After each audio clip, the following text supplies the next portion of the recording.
All right. Looks like we are up and running. I'm going to go ahead and switch templates here, and we'll go ahead and get started.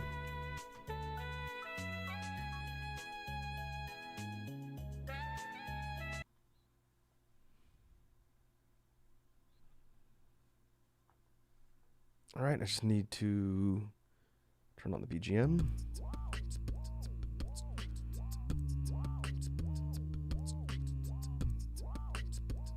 I'm going to keep the BGM levels about here for now, and then we'll see as people file in if I need to make any adjustments.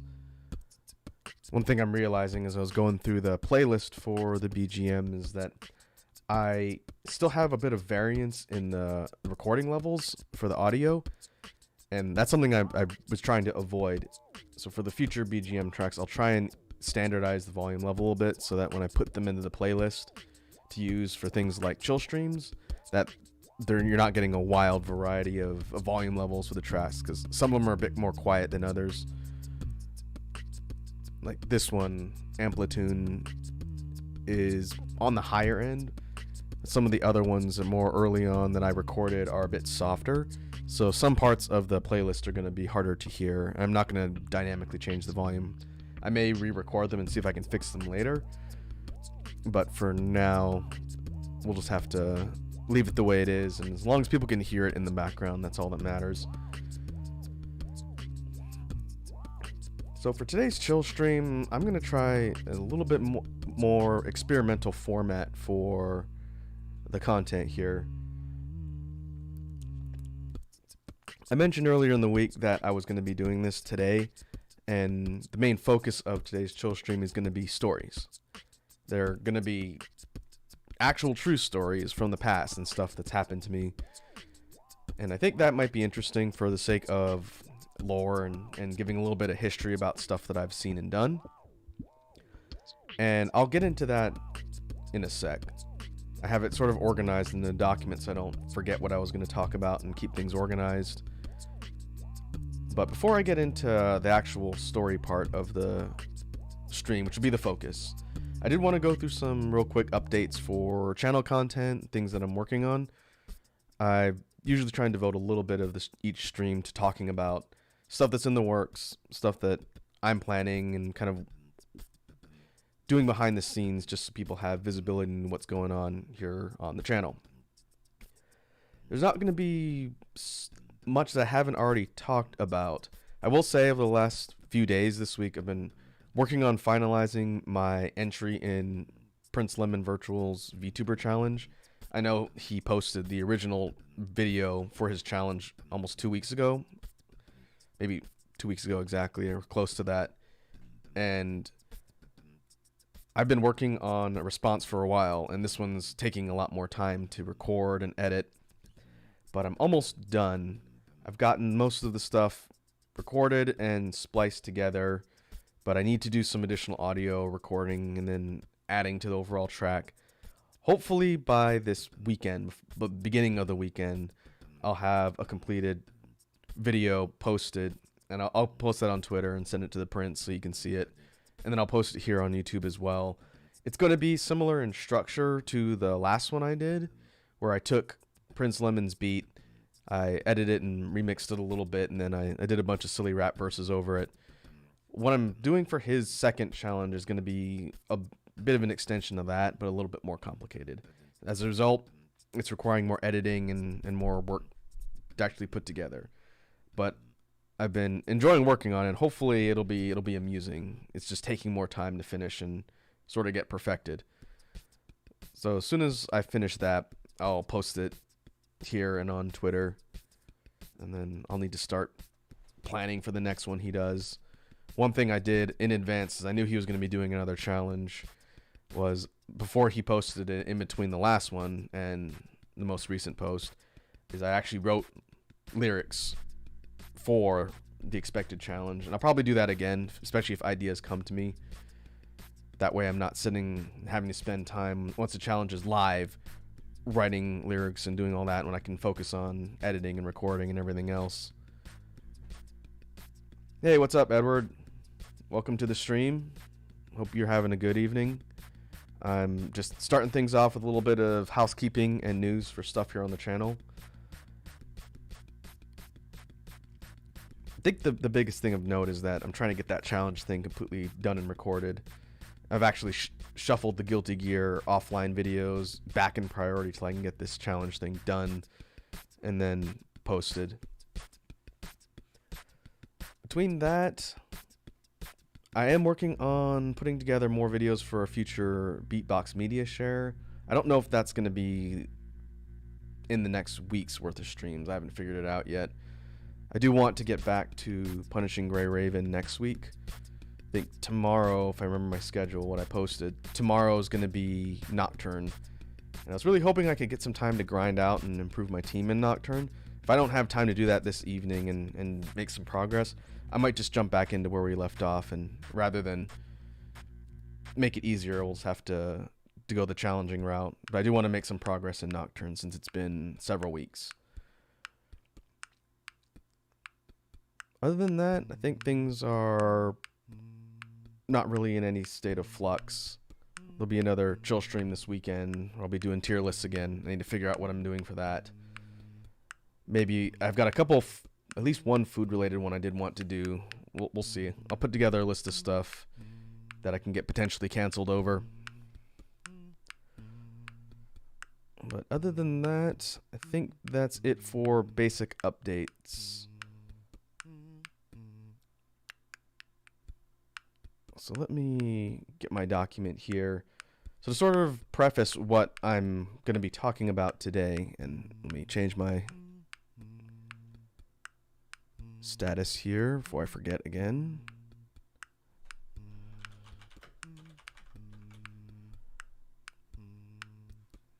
I mentioned before that I wanted to try this format out for the chill streams, since the whole point of these, unlike the gaming streams or the art streams or the beatboxing ones, this is going to be a bit more of me talking to you guys. A bit more of a kind of chill conversation, hence the whole point of these chill streams. But I realized, as I was planning stuff out this last week, that on these chill streams we've talked about things like the VTuber scene. I've done things like the tier lists where I rank things and whatnot, and we sort of discuss things that way. But I've never really done a story stream or story time stream. And like I've kind of hinted at before, there's quite a bit of things that I've seen and done since my time here on this planet, and a lot of them are pretty interesting and funny stories. So I've started putting all that together into at least a rough outline of information that I can go through here on stream for these sessions here where we're sitting down and chatting. And I wanted it to be organized. I didn't want to just sort of pull random stories from here or there, and I didn't want to keep track of what I talk about, since the last thing I want to do is go multiple streams and repeat myself and, you know, tell the same story. I don't want to do that. But real quick, since you're here, Edward, I had to tweak the BGM settings again. Are you getting a good balance for the background track and my mic? Depending on the track itself, some of these are going to be a little bit quieter because they were recorded at a lower volume. But if I go to, where's Pound the Pavement? This one's a bit more consistently higher in volume. If I talk over this one, are you getting a good balance? Can you hear the background track, and can you hear me over it?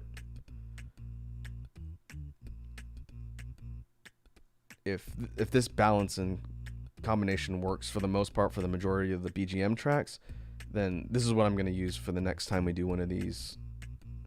And I'll screen cap it this time. So just let me know if you have any issues with the audio, and I'll fix it here at the beginning of the stream.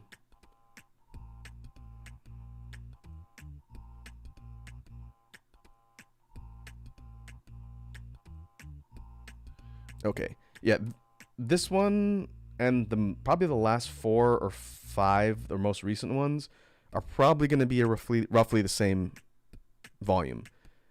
Under the Ground and Super Bossa Nova are going to probably be a little bit quieter, and that's okay.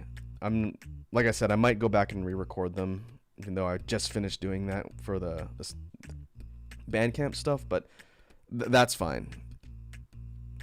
The rest of them are pretty close in master volume, so they should be audible, but I will make note of the settings here. I also have to be careful what I set since they're playing through VLC. Let me grab this real quick. I'll put it in my stream folder.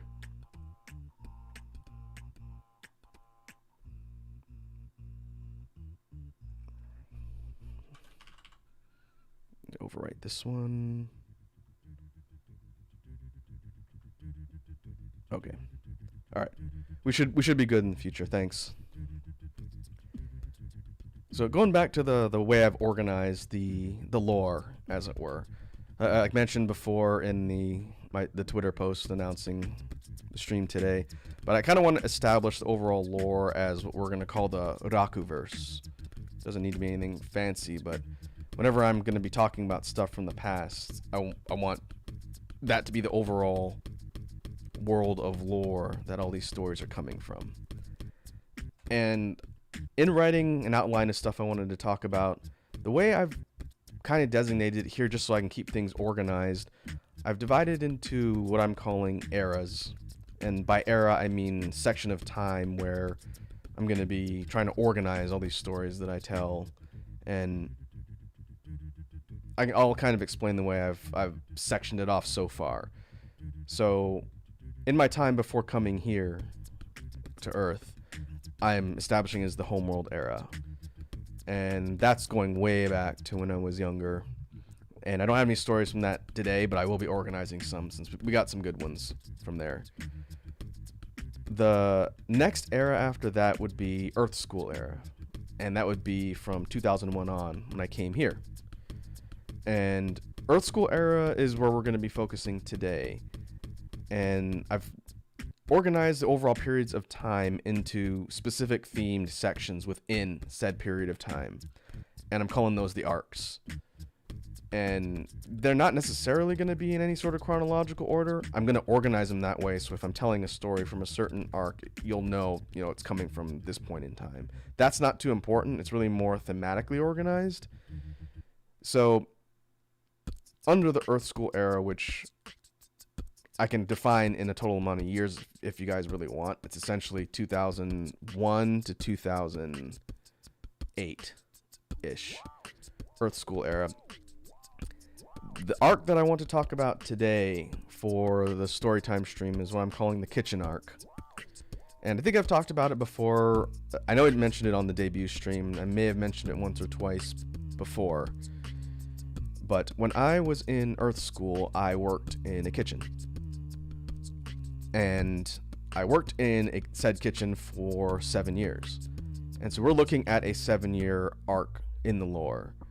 And so the stuff I'm going to be talking about today are stories that come from that time working in said kitchen. And I'll give a bit of background and whatnot, but that's going to be the overall framework for what I'm going to be talking about today. So to start at the beginning of how I got into the job and what it involved, I needed to make some money in order to pay for things. And originally, I had looked around for potential jobs that would have made it conducive to be able to work and continue doing my Earth schooling. And I happened upon an opportunity at a kitchen. And this was, at the time, sort of set up like a cafeteria kitchen. Eventually, what would evolve into my actual job there would turn into more of a food court. It's kind of like you'd see in a shopping mall or some sort of multi-concept dining area. That's what it ultimately ended up becoming. When I got hired for the first year, I actually worked doing invoicing and information on the back side and the office side of the kitchen service. But then once they remodeled the whole thing from a cafeteria to a multi-concept food court type deal, then I told my bosses at the time, the management, I said, hey, I want to learn how to cook. Can I actually go out there and work on the front lines? And it ended up being good timing because they got rid of that position that I was working in before. So my official start, in quotes, in the whole realm of kitchen and food services, as it were, was working out on the lines, serving customers and whatnot. Majority of the customers where I worked in our particular dining facility were students. And initially, when I got sent out for line service, and this is going to come into play a little bit later as well, I started doing line service in a vegetarian concept station. It was connected to one of the larger, it was like a Mediterranean grill type restaurant concept, and then they had a little section to the side where they exclusively served vegetarian food. And for whatever reason, just because they had an open spot there and they needed someone to actually work the line in that section, that's where they stuck me to begin with. And so we look at the overall arc from the kitchen arc start to finish. Working in the kitchen proper was me working on the line, serving food, pretty straightforward. And after doing that for about a year, and maybe a year and a half, 2 years or so, I ended up asking my boss, or one of the head chefs at the time. I said, I've been doing this for a while. I feel like I understand all the service aspects.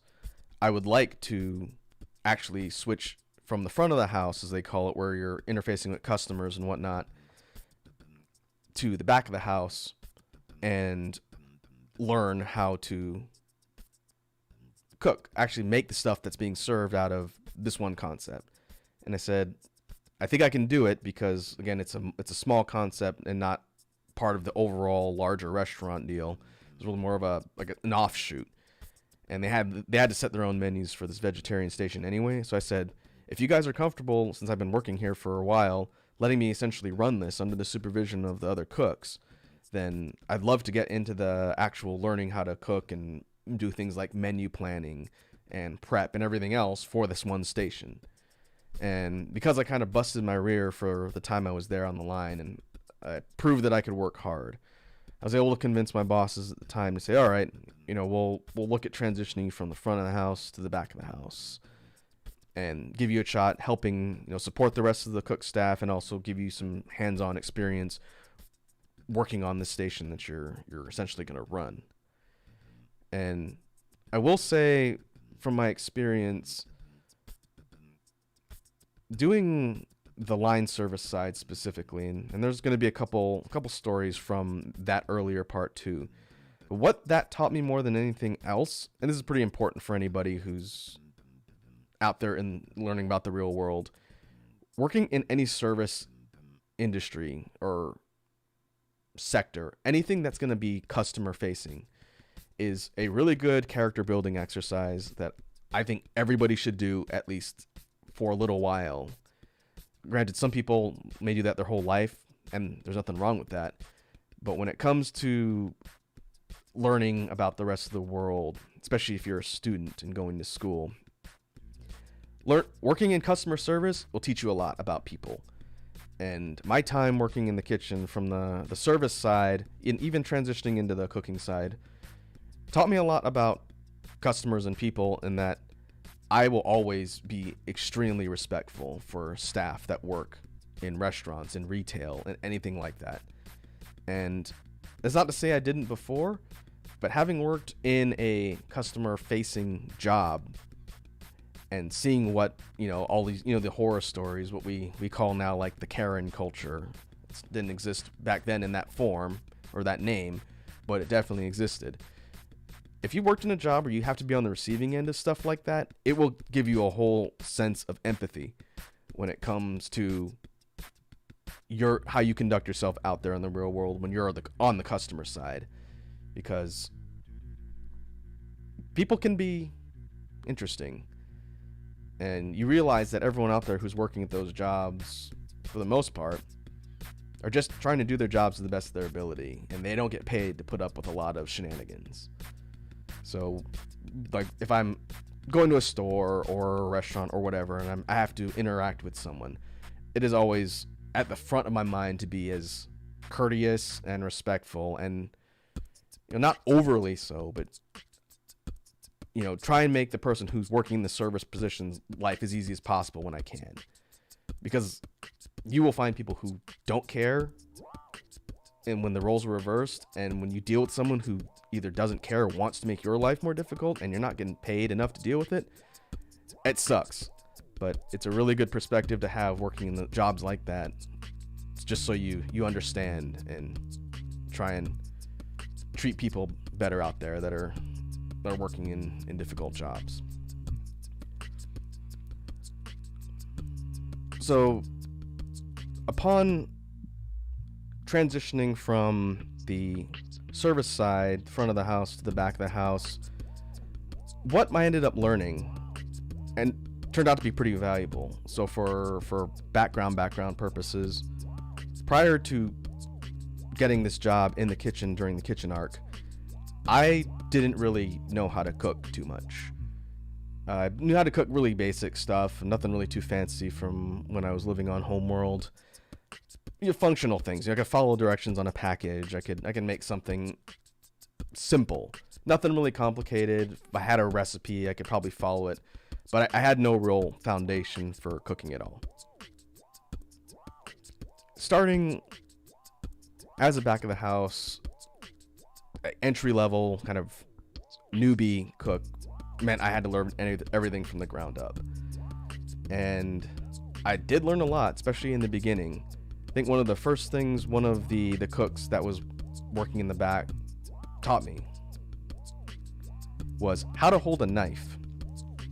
And to this day, that's one of the things that will always follow me for the rest of my life, I think.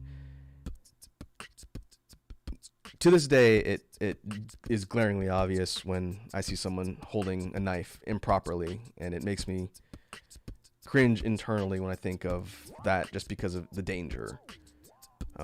Like a chef grip for a knife involves holding it up on the... I can't really illustrate it because you can't see my hands, but instead of holding it back on the handle with like your finger, your pointer finger out for stability, which I see a lot of people do, you hold the knife up on the blade, keep your fingers away from the corner, but you have it up on past the handle for control.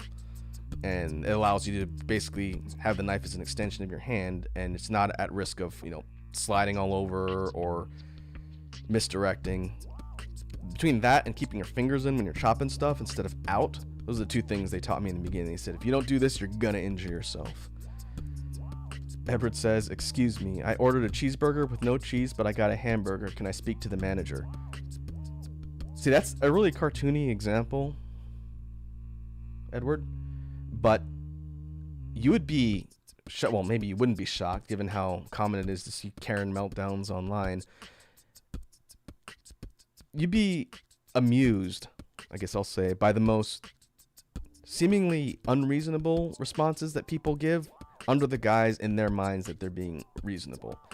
And we'll get there. I have one story here that specifically deals with a customer interaction that was very, very funny. I thought it was amusing. But on the topic of, you order something at a restaurant, right? And I've had this discussion with tons of people over the years. And when it comes to going to a restaurant, my philosophy, I'm not trying to get on a soapbox here, I'm just saying my personal philosophy, having worked in a kitchen, is if I go to a restaurant and I'm going to order food and pay money for the food, then I'm going to temper my expectations based on what kind of establishment I'm going to. If I'm going to, God forbid, like an Applebee's or something simple, then I'm not going to go into the Applebee's expecting a 5-star meal. I'm going to go there expecting relatively cheap food. It's going to be like bar food. It's not going to be anything fancy.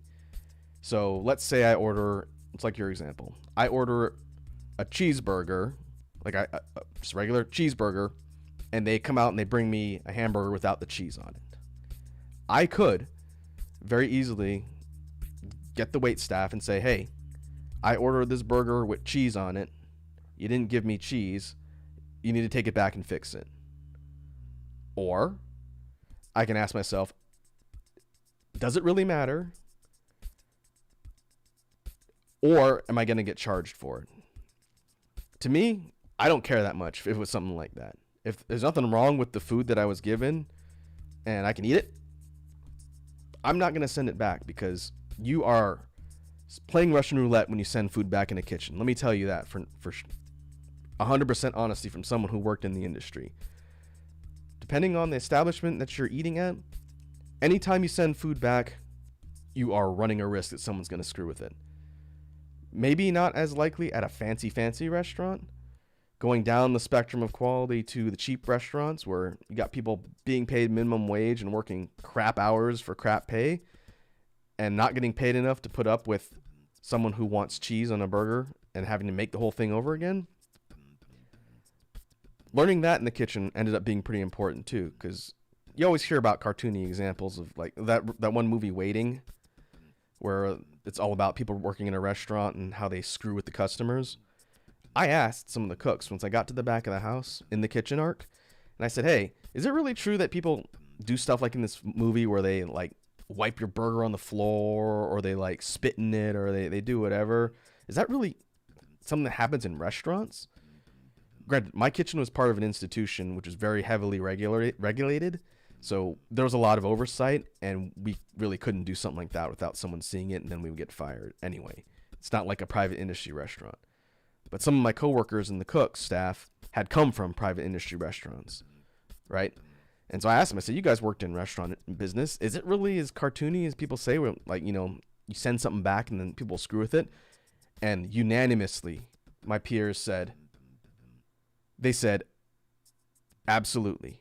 It might not be every time, but if you are making things difficult for the back of the house staff, like if it's crazy busy, they're slammed with tickets, they got to get food out, and you're sending your salad back for a third time because there's not enough dressing on it, or there's too little dressing or whatnot, I said, if you catch someone on a bad day, there's a good chance they're going to screw with your food. And the best thing you can do is just not make a big deal about stuff that's not consequential. If it's raw, or there's something visibly wrong that's going to make it inedible or something like that, that's a little different. But if you're just trying to get a perfect 5-star experience, and that's not the type of establishment you're going to, just know that you are putting your food in the hands of the staff that you're inconveniencing by sending stuff back. Edward says, oh God, not the fromunda. That's right, the most forbidden cheese. And so that's always been in the back of my mind working in the kitchen. And the reason why I mentioned the debate is I've talked to people, peers, coworkers, people I know, and we had this discussion. I said, look, to me, it's not that big of a deal. If someone screws up something in my order, it's not catastrophic or going to be like a health risk, I don't care. I'll eat it. It's not going to ruin my day, whatever. If I'm at a, not a 5-star restaurant, not a big deal. I'm not going to waste time. The counterpoint I've heard to that is, well, I don't care if I'm going to an Applebee's or a, 3 Michelin star restaurant. I'm paying my hard-earned money for my food, and I want what I'm paying for. So therefore, if it's not perfect the way I want it, I'm entitled, because it's my money, to send it back and get the whatever it is I want, because I'm paying my money to the establishment. And that's an interesting argument to me, because yes, on its face, that's true. You are paying the establishment a fee in order to get something you want.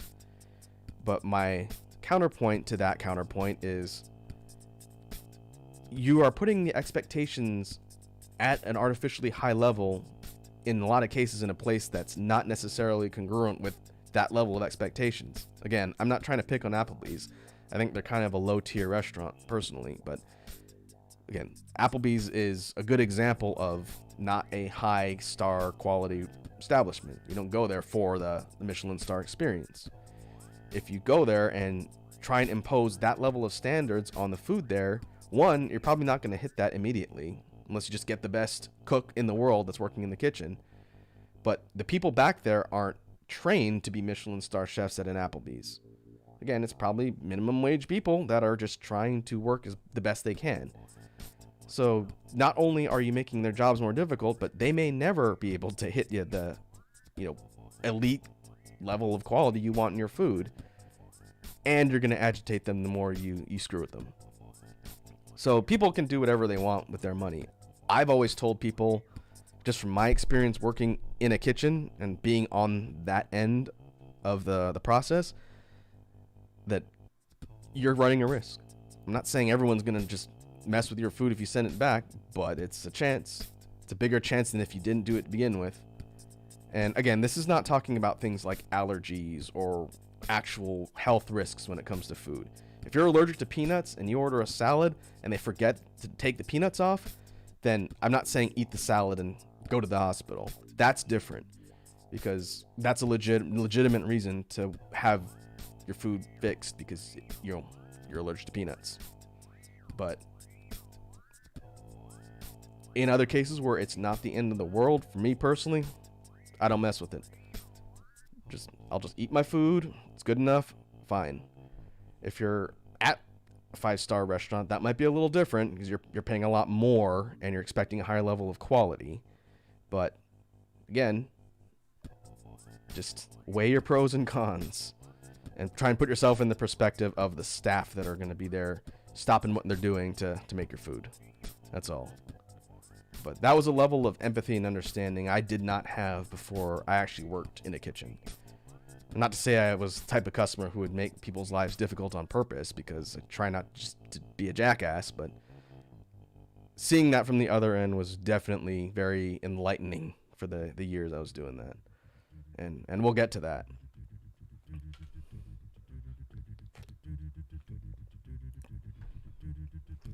But if we're talking about progression through the story arc, when I moved into the back of the house to do cooking for this vegetarian station, I took over basically executing the menus that were being planned by the executive chef. So the kind of conditions of my moving over to that side, they said, all right, we'll let you do the cooking and stuff based on how we plan the menus. And then, if you're able to handle that after a while, then maybe we can let you have some input in planning out what you're going to put in the station and have other people serve to the customers. So I said, okay. Along the way, obviously, I was working closely with the cook staff to learn all of the basics of just how to cook food. I mentioned before, proper knife handling, learning how to not maim yourself when chopping vegetables for 5 hours straight. Things like how to handle heating elements, working with ovens, steam kettles, steam pressure steamers, actual heavy equipment for cooking, learning how all that stuff works and how it fits into the process. There was that. Obviously, they send you to the food handling classes, but learning a lot more about how to store food, safe temperatures, how to make sure things are organized properly and walk-ins so that you're not contaminating and giving everybody E. coli, stuff like that. And along the way, I picked up a lot of really useful tricks and tools and recipes that I took with me once I eventually left the kitchen to go out and move on to the next major arc. And so I did want to talk a little bit about what I learned to cook in my time working, because I primarily worked out of this vegetarian station doing all of the stuff for it. I'd help out my peers in other parts of the kitchen when they needed it. If the deli needed help making sandwiches, I'd go help them make sandwiches. I didn't really work in the main grill where the burgers were being made. We'll get to that. That's probably going to be one of the last stories I tell today. But I kind of bounced around but did most of the work for the vegetarian station. So as a result, I learned how to make things like vegetarian yellow curry, which is pretty popular, like a potato and vegetable yellow curry. We did a whole bunch of different stuffed vegetables, roasted stuffed peppers. We did kind of a roasted stuffed portobello mushroom cap dish, which was pretty popular. We had vegetarian shepherd's pie. I learned how to make stuff with fake meat, essentially, like soy or wheat or gluten-based meat products, which weren't bad. I'm not a vegetarian personally, and I guess that'll come up at some point too, but the tools that we had to work with were pretty useful. One of the things we made was like an Asian dish. It was like essentially mock duck is what they called it. I think it was soy or vegetable protein based duck meat, quote unquote duck meat, that was packaged, and then we would marinate it, put it in sauce, and sort of bake it or roast it, so you have kind of like a grilled Peking duck in quotes over rice with vegetables. And that turned out to be pretty popular, and it actually was a decent product. I know the idea of having like fake any sort of meat is kind of gross to some people, but this particular product that we had in the kitchen was pretty well done. It was well seasoned and had a good texture. It wasn't exactly like the real thing, but it was close. If you really couldn't eat meat or didn't want to and you wanted something close, that could fill the need for you. So we learned how to do stuff with that. Vegetarian shepherd's pie using kind of like a boca crumble, I learned how to do as well. Basically, instead of a meat gravy and beef, we used like a soy-based meat and vegetable stocks and a whole bunch of seasoning and flavoring.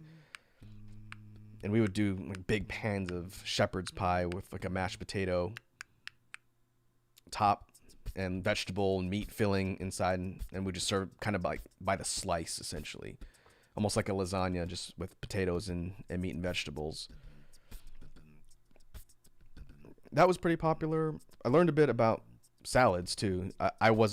My station happened to be right next to the salad bar where they did kind of like made to order salads for people. There's a serve your own salad bar, and then next to that, which was adjacent to my station, was like a 2-person thing where they'd actually make salads fresh to order, like a salad of the day, like a Caesar salad or a Greek salad, and they make it to order and give it to you and you go. I learned about salad dressings, making things like vinaigrettes and other types of basic dressings from scratch, which was pretty useful. And croutons. I learned how to make croutons, which on its face doesn't sound terribly complicated, right? It's just baked bread. But the idea of taking bread, usually we'd use baguettes or something like that, and cubing them up and then making a sauce for the croutons, just like a oil, herb, seasoning, spices mix, and then baking that with a whole bunch of Parmesan cheese and getting kind of like the real well-seasoned, crusty croutons. It basically made it impossible for me to ever buy store-bought croutons again. You know, like the stuff you get in the boxes, which is basically just cardboard, seasoned cardboard. As a result, I have to make my own croutons now. But they're usually a hit at parties. I can get away with bringing salads now because people always like the croutons I make, which is nice. Let's see. In my time helping out in the back too, kind of separate from just the vegetarian stuff, I also learned how to do pasta sauces. Red and white sauces I picked up studying under one of the chefs there that was doing them. And one thing that's interesting about institution-based operations is you're cooking on a large scale. Again, I mentioned a lot of the customer population were students. And as a result, the menu planning and prep had to be on a large scale for potentially hundreds of people coming through the lines at breakfast, lunches, and dinners. So when you're making stuff, for the vegetarian station, it was a little more scaled down because it was a smaller concept. But for the Mediterranean spot that was on the other side of me, which did grilled stuff and entrees and also a pasta bar, they had to make a crap ton of sauces and pasta in massive batches in advance of whatever respective meal service they were going into. And as a result, when you do things like pasta sauce, you're cooking in a steam kettle. I don't know what the capacity was on the ones we used, but it was gallons, probably like 20-gallon massive steam kettle, probably off on the measurements, but as tall as a person, big metal gas powered receptacle that you're putting all your stuff into. And so I actually learned how to cook things like pasta sauces on a massive scale, and when I eventually left and was cooking for myself, I had to sort of backwards engineer all of the proportions for whatever it is I'd make because I was used to doing it on a larger scale. for something like a red sauce, it wouldn't just be, 3 cans of tomato sauce, a cup of olive oil, etc. It would be 12 big, like liter-ish cans of tomatoes, a bottle of olive oil, 5 pounds of garlic, maybe half of a freestanding tall bottle of oregano and Italian spices and everything else, and all of that's mixed together. But as a result, I learned some pretty good recipes for both marinara and Alfredo sauces, which I still use to this day. They're just not at the scale of feeding hundreds of people. So as far as the recipes and everything from the kitchen, even though, again, I'm not a vegetarian, most of the stuff I eat on a daily basis has meat in it. But a lot of the recipes that I learned for said vegetarian station could easily be adapted for other things. And it was really more of just learning how cooking works and proper practices for things like prep. There were some times where I might be there ahead of the actual dinner shift or whatnot, and I'm helping the rest of the team do vegetable prep. That was the most common one, for a few hours to get everything ready for service. And I understand some people don't like prep because it's mindless and tedious and it feels like you're in purgatory, but I really didn't mind it when I was working in the kitchen. For me, if they said, we need you to help get this stuff ready so that the line has parsley, for example, that was a really common one. For you or me, when we're at home cooking dinner and we need parsley, we'll get a bunch of parsley, get from the store, like a bunch, you chop it up and then dump it on whatever's you're cooking. Well, on a large scale, in an institutional type kitchen setup that's feeding a big multi-concept food court arrangement, it's not one bunch, it's 8 boxes, big boxes. I couldn't tell you the poundage because I don't know how they measure parsley, but it's an entire rack or a rolling cart piled up with boxes. And here, chop all this so that we have several pounds of chop parsley for the line, which is a big scale. And that never really bothered me. Whenever they do that and they say, hey, we need all this stuff done in the next couple hours, I said, all right, let's go back in the kitchen, get the cart, get all the boxes, put some music on, and chop parsley for 3 hours, and it never really bugged me. But one thing that was really interesting from learning on the prep side, which I don't know if they teach you this officially in culinary school. I didn't go to cooking or culinary school, so I couldn't tell you. But one thing that was explained to me early on is when you're doing anything that's a multi-step process in cooking, like prep's a pretty good example, but it can kind of be applied to a lot of things when it comes to cooking in general. The most efficient way to do that is to complete each step of the process and move on to the next one and not go back and forth because it's less efficient to do so.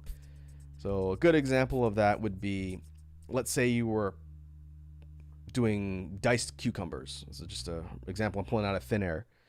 And you have to peel a bunch of cucumbers, slice them, and then chop them up. Or just peel them, half them, and then cut them into like semicircles. What you could do, if you wanted to, is take one cucumber, peel the whole thing, slice it, chop it on the cutting board, put it in your container, and move on to the next one. Instead, the more efficient way to do it is to get all of the cucumbers, peel all of them, peel whatever box or batch you have, set them in your area, do all the peeling at once, then move on and do all of the cutting and slicing all at once, and then move all of them and store them at the end. And the reason why is so you're not having to stop what you're doing after you peel something, pick up your knife, cut it, put your knife down, go pick up the peeler, peel the next one. You're stopping your process and it's not smooth. Versus you have a peeler in your hand, you peel cucumber 1, 2, 3, 4, 5, 6, 7, 8, 9, 10 all the way till you're done. Then you slice cucumbers 1, 2, 3, 4, 5, 6, 7, 8, 9, 10, then all till you're done. And it's a lot more seamless. If you're working with multiple people, you do it assembly line style where one person is peeling everything and handing them off to the next person who's just slicing. And you're not having to change what you're doing and you just do assembly line style. But if you're by yourself, it's much easier just to focus on one process at a time, do that, and then focus on the next process and not have to redirect your attention. And that's not something I really even thought about before I worked in the kitchen. Ended up being pretty useful. So now if I'm cooking whatever for dinner, if I know that I've got to prep A through Z things in order to cook, I will do all of that first. So I've got to peel a head of garlic and then chop a bunch of onions and whatnot and vegetables. I will do all that all at the start, get everything ready, and then cook it once, rather than do the garlic, start cooking the garlic, then do the onion. You just have to go take care of the garlic, put the onion, all that.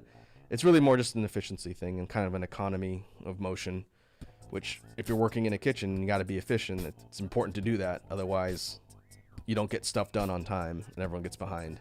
And then your boss yells at you. So in the overall kitchen arc, my time there, a lot of really just practical skills, and I call survival skills, because if you don't know how to cook and you like to eat food, your options are either learn how, or eat a lot of instant food, or pay for a lot of restaurant food, be that going and eating out or getting delivery or whatnot. So that ended up being pretty useful and practical. I do like to cook. I like it a lot more than I'm not doing it for a job, and I can just do it for myself. But it was a pretty good learning experience. Before we get into some specific stories from the kitchen arc, another thing that was really interesting in my time working in this particular kitchen was the cultural experience.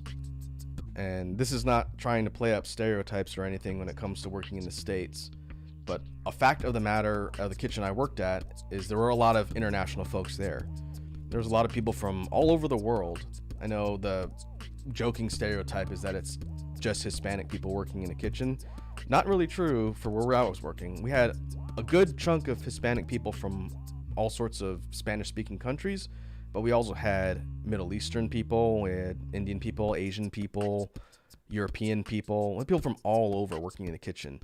And learning how to communicate effectively with people across different backgrounds, that ended up being a really practical skill to have too. One of the funny examples that I always like to bring up when it comes to the people I worked with, and they were all good people for the most part, very diverse backgrounds. I mentioned a good chunk of them were from Spanish-speaking countries. And it was interesting because it was from a whole geographic stretch of regions. We had people from the States that spoke Spanish. We had people from Mexico that spoke Spanish. We had people from Central America, South America, all over that spoke Spanish, but they all spoke slightly different Spanish depending on where it is they came from. And as a result of that, a lot of them couldn't talk to each other because they spoke different dialects or different types of Spanish. And one of the things that was really surreal for me was seeing two people from different Spanish-speaking countries both arguing in different Spanish at each other because something happened, and them not being able to understand each other even though they're speaking this quote-unquote same language. Situations like that required someone who was able to speak one form or another and basically be a translator within the same language, and that blew my mind the first time I saw it. I would ask my coworkers, I'd say, why is person A and person B arguing over there? What are they talking about? And person C would say, I don't know. They're speaking in two different forms of Spanish that I don't speak, and they can't talk to each other, which led to some interesting exchanges. But between that and just the cultural backgrounds, not just the language, was very interesting. It would have thought that I would have picked up more of some form of Spanish working in the kitchen for as long as I did, but I think I was too busy trying to learn everything else I was learning in Earth School. I mentioned before, I think I mentioned it in the debut stream, and I haven't really talked about it since, but when I was in Earth School, I studied Japanese. That was my chosen language that I wanted to learn, and I spent about 4 years in Earth School learning Japanese. And there was no one in the kitchen that I worked with that spoke Japanese. But our particular kitchen facility would host conferences throughout different parts of the year, specifically in the summer, where they would have groups from overseas come through that were staying in the immediate area, and we would be in charge of feeding them, right? And I know a couple times we had school groups from Japan come through the line, and these are probably middle school or early high school kids, and they were here on kind of like a exchange vacation type thing in the States to kind of look around and see America. And so there were a couple times where they came through, and that was interesting because, one, there was large groups of probably like a couple hundred kids coming through that didn't speak a word of English in most cases. They spoke some, but not really a lot. And because my coworkers in the kitchen knew that I was studying Japanese, they decided that I was going to be on the front lines to try and talk to a lot of these people. And this would have been a couple years into learning the language. But the first time they said, "Oh, it's a good thing you're here because we got the Japan group coming in. You got to go tell them what to do." When I'm a couple years into learning the language, it's like, okay. And that was really interesting. But with the basic knowledge of Japanese, I was able to at least talk a little bit to them and maybe sound like a elementary school student at my level proficiency at the time. But it was interesting because it made them really happy to be able to somewhat talk to somebody and just basically explain, here's what we're serving today, or here's what this is if they had questions. And it was pretty interesting. But boy, if you're learning a language and you get put on the spot like that, you will either figure it out quick or you will fail gloriously. And so I was somewhere in the middle. Eventually there was another guy out in the line service that did speak Japanese that started working there, so he was primarily the one who would talk to the groups because he was fluent. But before he got there, they were like, "Oh yeah, you Raku, you're learning Japanese, right? You can speak it. Talk to the high schoolers." Like, okay. Who likes anime? But it was pretty interesting. Trying to explain like a cheese-based dish to a bunch of Japanese students was quite an experience. They don't teach you how to do stuff like that in basic language school. But the idea, going back to the reason why I brought up culture barriers and challenges and whatnot, is primarily just because it was a big learning experience for me about how to interact with people from different backgrounds, Having been familiar with just people in the States since coming here, and then being forced to work with folks that were from other backgrounds, especially ones that didn't speak as much English, but you got to figure out how to be successful as a kitchen unit, else the whole thing implodes gloriously. It was definitely useful. I learned a lot about conflict resolution as well. Wasn't necessarily the intention behind working in a kitchen, but I learned a lot about how to deal with interpersonal conflicts amongst coworkers.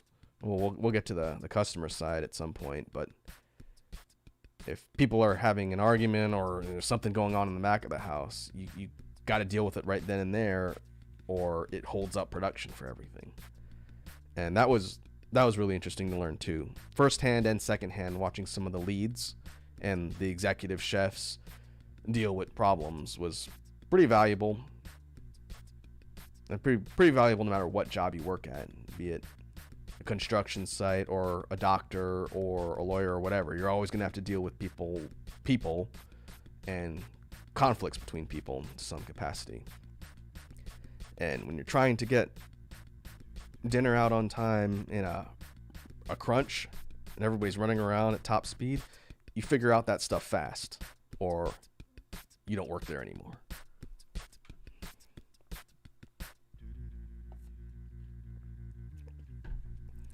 But for some specific stuff I mentioned before earlier on about the customer experience and working on the front-facing side, I did have a story that sticks out in my mind that I wanted to tell, which is always amusing. This is when I was transitioning from line service to the back of the house in the vegetarian concept. So I was still kind of between the two. I was helping out a little bit, but I wasn't exclusively working in cooking. I was kind of doing both. I was working line service during the busy times and kind of helping out doing cooking and prep in the slow points. So I was spending most of my time out there serving. This is at dinner, from what I remember, dinner hours when I was working on the line. And again, vegetarian station. So we would do a lot of the stuff I was talking about before, vegetarian curries and lasagnas and other types of stuff that sold decently well. There were people that liked it, but there was a small subset of the customer population that were vegan, right? And just in case people need clarity, vegans are vegetarians, but they don't eat any sort of animal products. So no dairy and nothing that comes from an animal. It's got to be purely plant-based or artificial based or anything. It can't come from an animal. So no eggs, no milk, no cheese, nothing like that.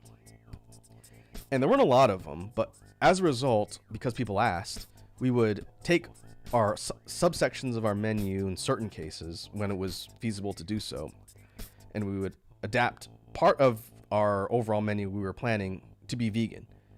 And that wasn't necessarily difficult to do in some cases. Like if we were doing lasagna, vegetarian lasagna, which is pasta sheets, marinara sauces, and cheeses and vegetables and whatnot. To make a vegan version of that, it's just a matter of taking the cheese out. As long as we weren't using egg noodles or anything like that, you just take out the cheese. There's no cream or anything else in like a red sauce-based lasagna, and no meat. And then you're good to go. I did learn about soy-based cheeses when we were doing stuff like that, and at least back in the mid-2000s when I was working in the kitchen, soy-based cheese was one of the most abominable substances I have ever encountered in my life.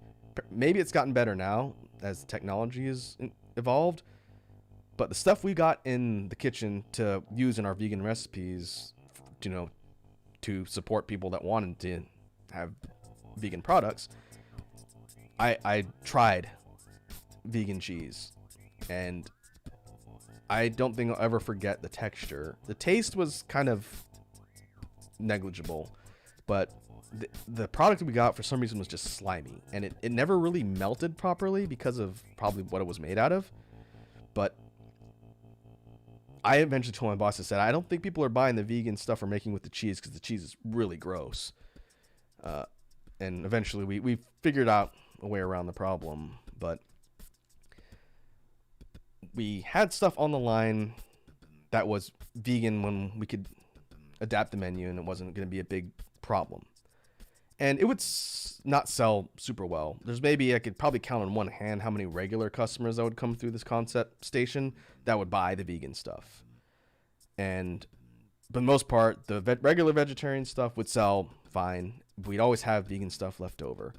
And so we didn't do the vegan version super often, just whenever we could. And whatever we had left over, we would save or find a way to reuse in something else. And that was fine. But there was this one guy, and he would show up for dinner. It's the only time I ever saw him. And he was kind of a tall, lanky vegan guy. Didn't look like a super healthy fellow for whatever reason. But almost every day for dinner, he would show up and he would come up to my station, because again, vegetarian station / vegan one, the only one in the entire food court. And he'd always look at what I had and see if I had something that he could eat. And if it was a vegetarian dish that didn't have animal products in it, he would usually get that. If there was, but we had a vegan version, he would get that. And it was fine for the most part. But on the days where we didn't have a vegan option, he would be not upset, but he would be irritated by that. Because there'd be times where I'd come up and maybe we're doing enchiladas, vegetarian enchiladas. And we all have the stuff out in the line, and we didn't have the cheeses or whatnot, so we couldn't do a vegan version. And he'd come up and say, hey, do you have any vegan stuff on the menu tonight? And I say, no, sorry, not tonight. We got just the vegetarian version, unfortunately. And he'd always say something kind of snarky where he'd say, well, that's kind of annoying because now I can't eat dinner, or I'm going to have to go eat a salad. But you guys don't have vegan dressing, so I'll eat a dry salad and tomatoes or something. It's kind of not aggressive, but kind of snarky. And it's like, all right, so, sorry, we'll work on adding more stuff to the menu. But there might be times when this guy doesn't show up for three dinners in a row. And we might have vegan stuff on those days. He's not there. And then it's like, well, no one's buying the stuff, so we switch it out. And then that just happens to be the day he comes back and says, hey, there's no vegan stuff again. And this went on for a little bit. And he never really got in my face about it. But after a while, I could tell he was getting kind of annoyed not having stuff specifically there to accommodate him. And so this went on for a couple months or so. This guy coming in and out, whatever. And eventually, one evening, I don't even remember what I was serving that day, but we didn't have a vegan option. And vegan guy came back, and he comes up, does the same thing. Hey, you got a vegan stuff? I said, sorry, we had stuff last night. You weren't here. Sorry, we can't hold, same spiel. Don't have it today. Sorry. I can't do anything about it because I don't plan the menus. At the time, I wasn't planning the menus. And so it must have been a bad day for this dude because he said, all right, let me talk to your manager. This is proto Karens before the world knew what Karens were, I guess. And so he tells me, said, okay, it's like the third day. There's nothing for vegans. Let me talk to your manager. So I said, okay, wait here. I'm going to go back. I will get the executive chef and you can talk to her and voice your concerns. And again, so guy wasn't really getting my business, but I could kind of tell he had this kind of look on his face like, okay, I'm going to show these people. It's time to stand up and fight for the cause, as it were. So I went back to the kitchen.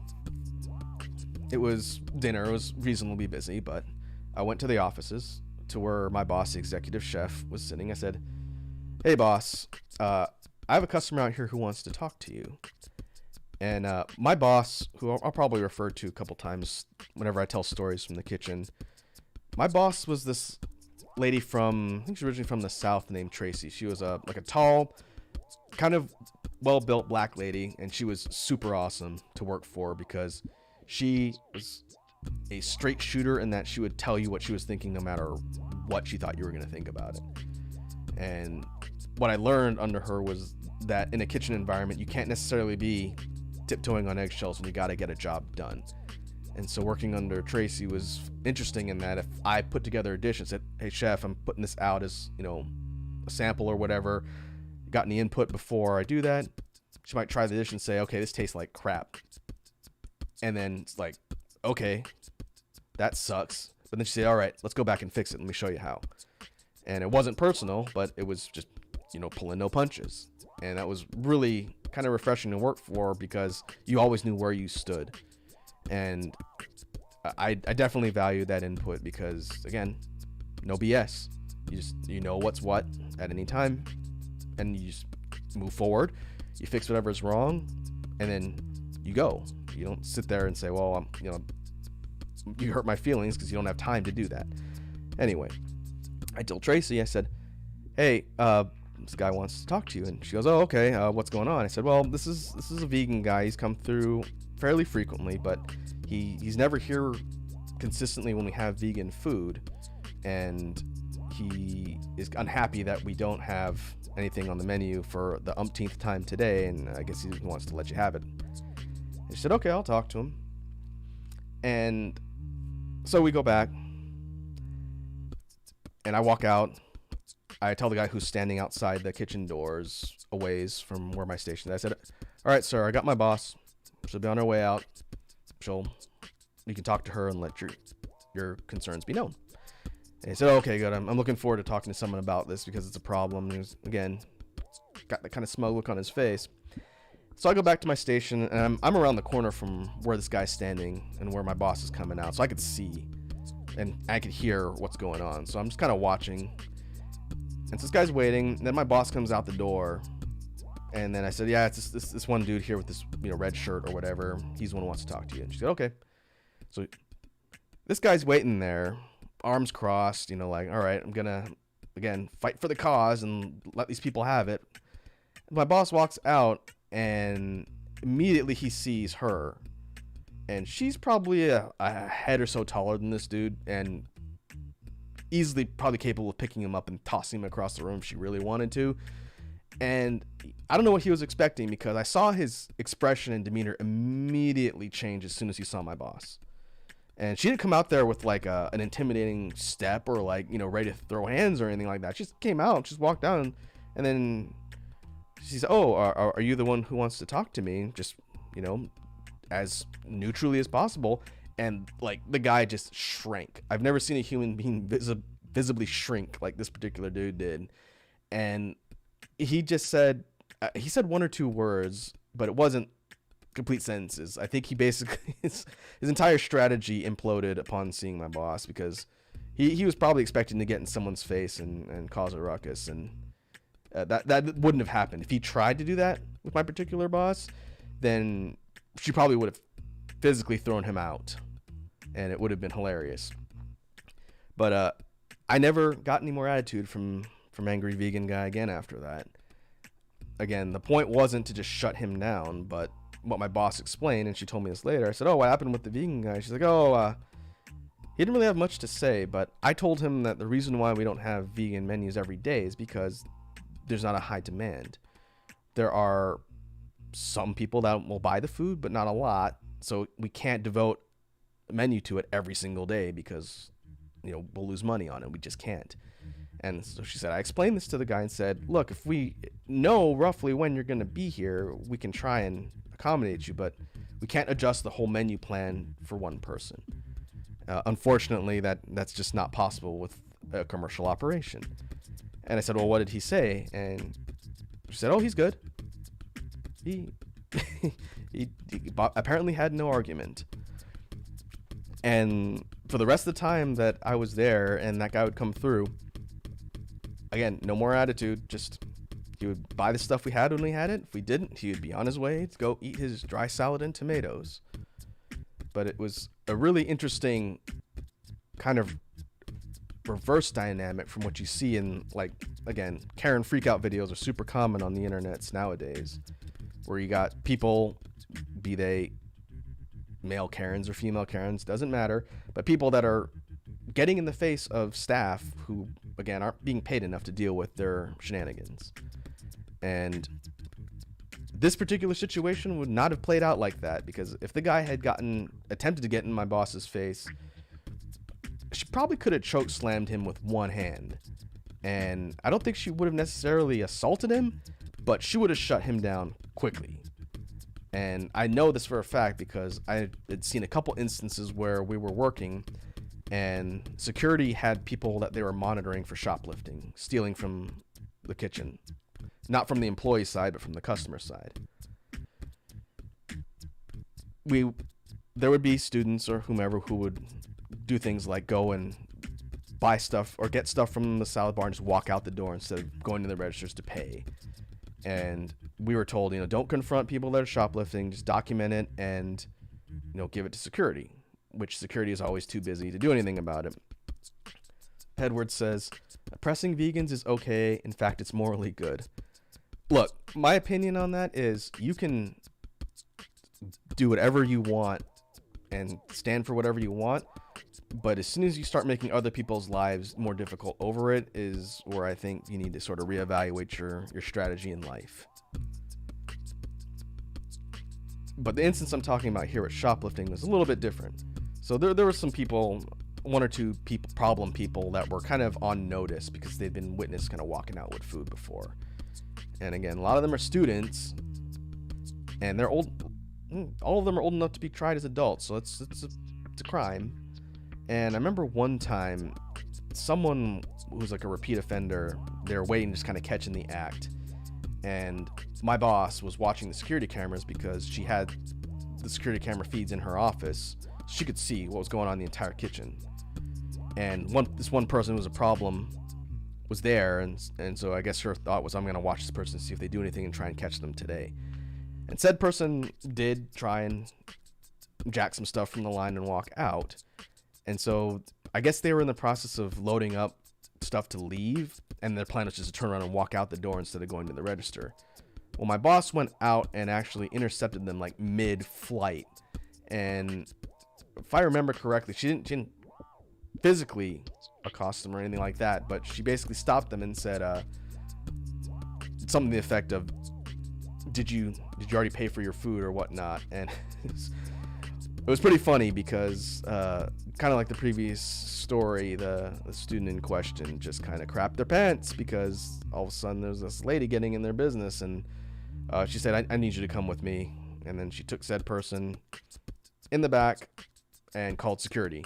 And I'm assuming the police got involved because they ended up coming to the kitchen, and I guess they had footage, evidence of said person shoplifting before, so said person got hauled off to deal with whatever that was. It was not something we saw super common, but watching my boss kind of lay down the law was funny because, again, kind of physically intimidating, but not an aggressive person by nature. But you would not want to be on her bad side or be in her way when she's on the warpath, is what I learned. But I learned a lot, and she was a super cool boss.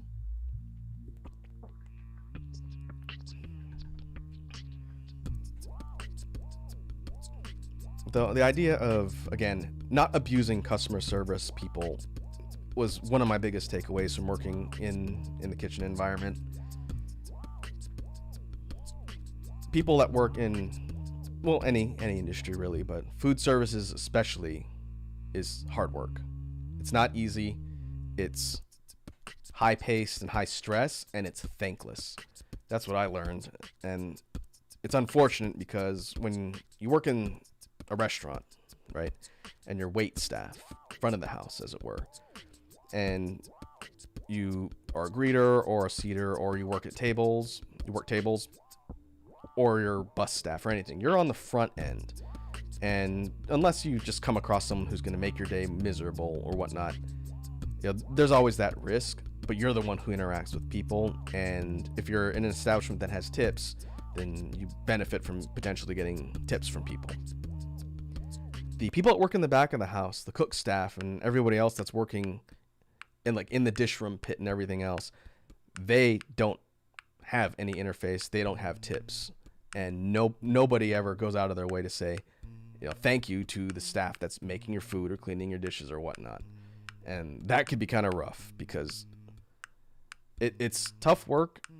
And speaking of the dish cleaning crew, I had such a high level of respect for the folks that worked in the dish pit after doing that for a little bit just to help out. That is easily one of the most brutal parts of working in a kitchen. Working on the food cooking side is tough, and again, high paced, high stress and everything else. But if you work in the dish pit, that's like a war zone constantly. And when I worked in this particular kitchen, their setup was interesting because it was partially automated and partially not. So what I mean by that is a main section of where people could drop off all their used dishes and whatnot was on what looked like kind of a carousel. And it basically had a window where people can put stuff on a rotating hanging set of racks that went around in a carousel to the back of the kitchen from the front. And so people would put all their dishes on, it would go to the back, and then people in the back would pull stuff off and put it on conveyor belts that would feed all of the dirty dishes to the actual area where the washing machine was. And in this particular kitchen, it was one of those industrial, big, high-powered dishwashing machines, like a freestanding, massive floor-to-ceiling unit, but it had to be manually loaded from the conveyor belt.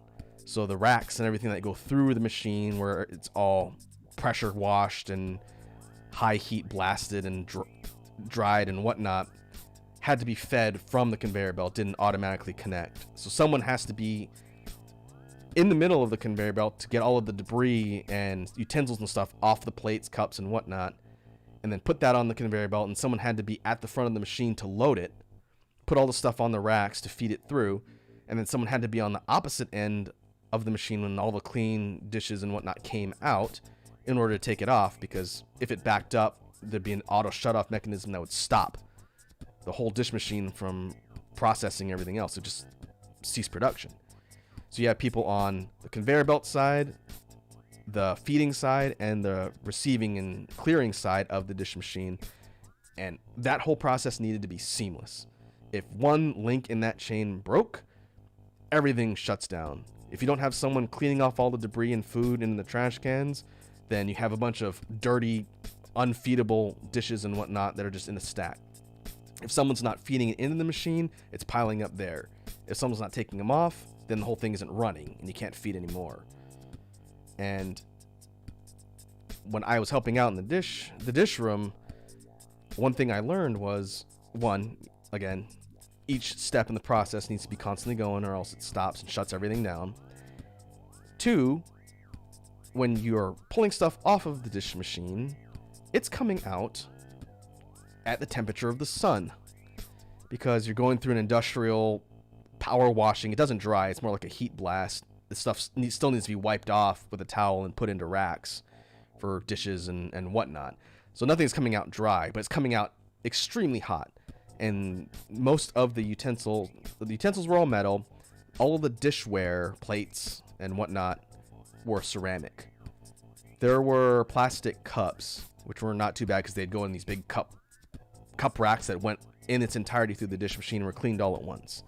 But for plates and dishes, those were all large and ceramic. And so they come out of the machine on the clean end extremely hot. And we're back there. The staff obviously is used to it, and they're able to just, for whatever reason, they have really thick skin or calloused hands. They just pull the stuff off the rack straight up when it comes out of the clean end, wipe it, put it on the racks, and go. First time I helped out in there, I was helping out the main dude who was running the operation there. And he said, "All right, we're loading. Pull the stuff off the racks and get it loaded so we can keep moving." So I did that and immediately burned myself. Immediately, I started pulling out like 3 plates that were coming through the receiving end, and immediately just burned like the fingerprints off my fingers because they were coming out extremely hot. And so I was using a towel to grab them and wipe and put them off. Eventually, I was taking so long to do this that the one dude who was running the operation, his name was Alfonso, he looked over, he just shook his head. He comes back, he's like, "All right, man, go help them clear the dishes on the other end." And I just see him start grabbing plates by like 4s and just pulling off with his bare hands, or with gloves, with like gloved hands, pulling them off in stacks and just racking them up, putting them on there. I said, "Isn't that hot?" And he's like, he just kind of laughed at me, and then he's like, "Just go help them out over there." It's like, oh man. And in addition to the fast pace and the chaos of the dish room, it's wet everywhere because you're cleaning stuff and, hosing stuff off that needs to go in the machine and everything. So it's slippery everywhere. It's a giant hazard.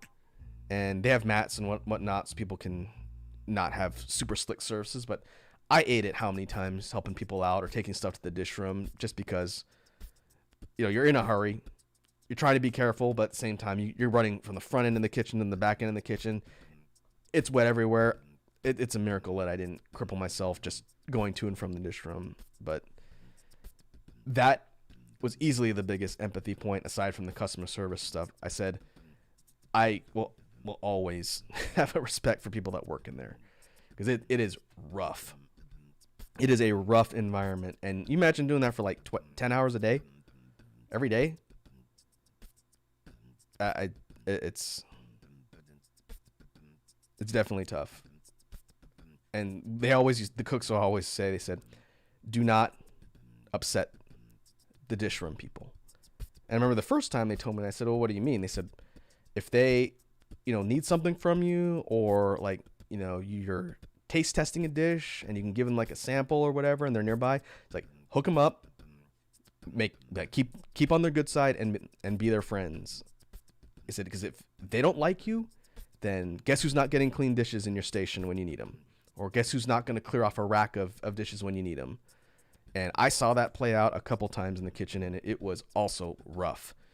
Because, again, you're trying to be successful, but if you have Steve over here in the concept station, and he's being a jerk to Alice, who's working in the dish room, and making her job more difficult, chances are she's probably not going to prioritize Steve's dishes if he needs to get a bunch of stuff cleaned. And that leads to all sorts of other problems, but I took that advice to heart. It's like, yeah, be cool in the dish room, people, because you do not want them working against you. But yeah, that's tough, man. That's a really tough job, and I got a lot of respect from anybody who does that. It ain't easy.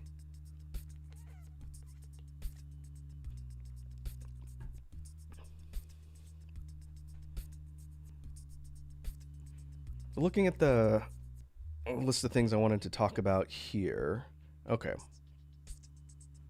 So I got two stories related to the overall kitchen arc that I wanted to talk about today that I think you guys will find interesting. And what I may do after the stream today, I have to go back and look at the footage and everything else.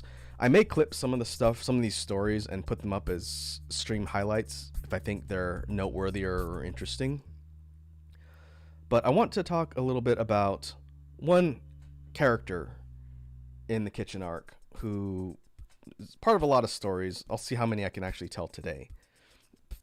But it was a lady I worked with, and her name was Eileen. She's probably never going to see any of this information anyway, but this was also, 20 years ago almost.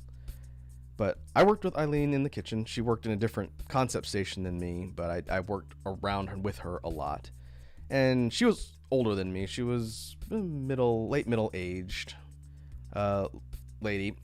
And she was very nice. She was very polite and good-natured, very God-fearing too, which we'd find out later. But the quirky thing about Eileen was that her brain wiring was a little bit unconventional. And when I mean that, I mean the way she thought and processed things and sort of interacted with stuff was a little bit more erratic than normal people. And we never found out the reason. It doesn't matter at this point. But as a result, she had a tendency to talk a lot. Like, a lot. And I don't mean just in general about rambling and whatnot. It was also almost like a involuntary response where she would kind of ramble and talk endlessly if you gave her the chance. And it wasn't necessarily a problem, but she was just kind of a really chatty person in general, which is not a bad thing. But whenever you try and explain something to her, or she tried to explain something to you, you would get basically like a diarrhea of the mouth cascade instead of like one sentence that could have explained whatever it was. And especially when she would get flustered, which would happen every once in a while, then it would go in her mouth and brain would go into overdrive. And it's like, okay, calm down. Let's figure out the problem. And she would just go, it was definitely noteworthy enough that everyone's like, okay, just be aware when you're interacting with Eileen to give her a chance to talk and try and deal with it, whatever. But again, she's still a nice lady. But kind of a challenge to work with when you're in a crunch, like a time crunch. And that was the big thing when it came to the kitchen environments. If we were just, BSing about whatever and it wasn't super busy, I couldn't care less if someone's going to just chat endlessly. But when you're in the middle of like a lunch or dinner rush and you got to get stuff out and you need quick communication, that was a real challenge for her. But again, she was a decent person and overall not a problem, but just kind of quirky and a challenge to work with at times.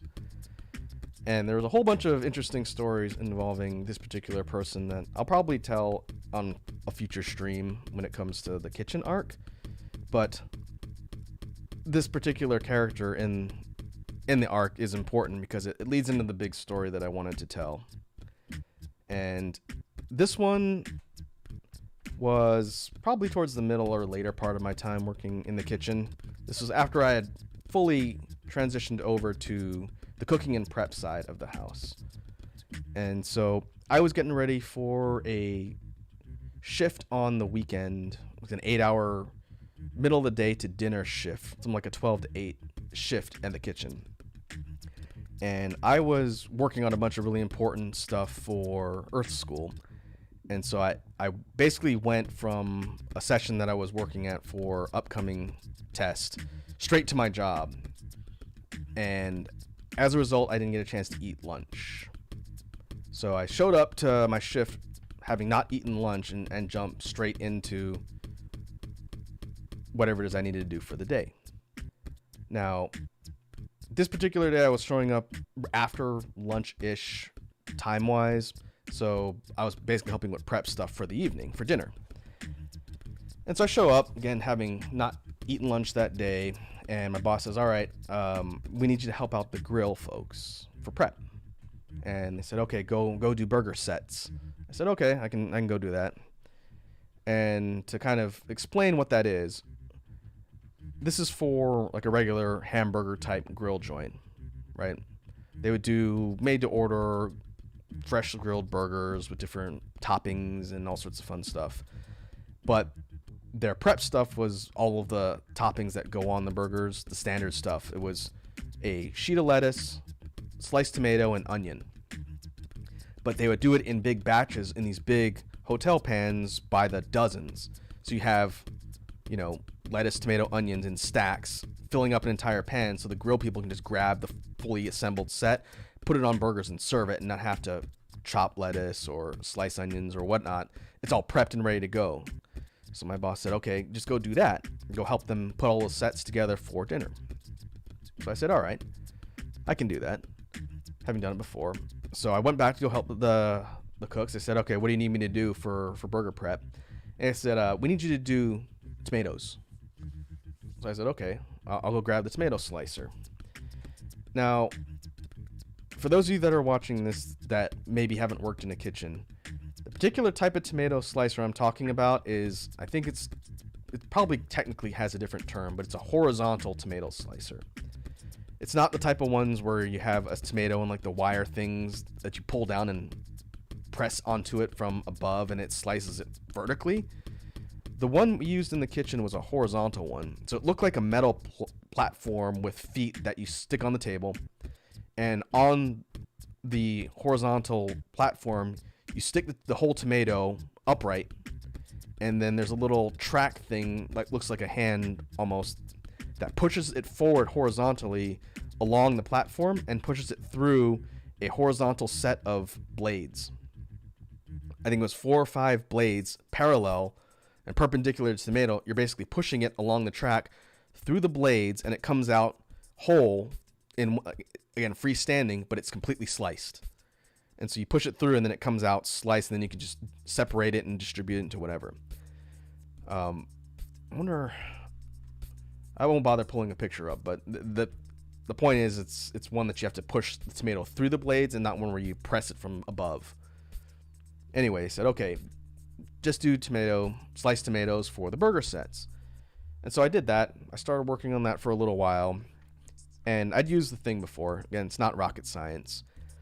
But the particular tomato slicer I was using had been used for a while, and the blades were starting to get a little dull.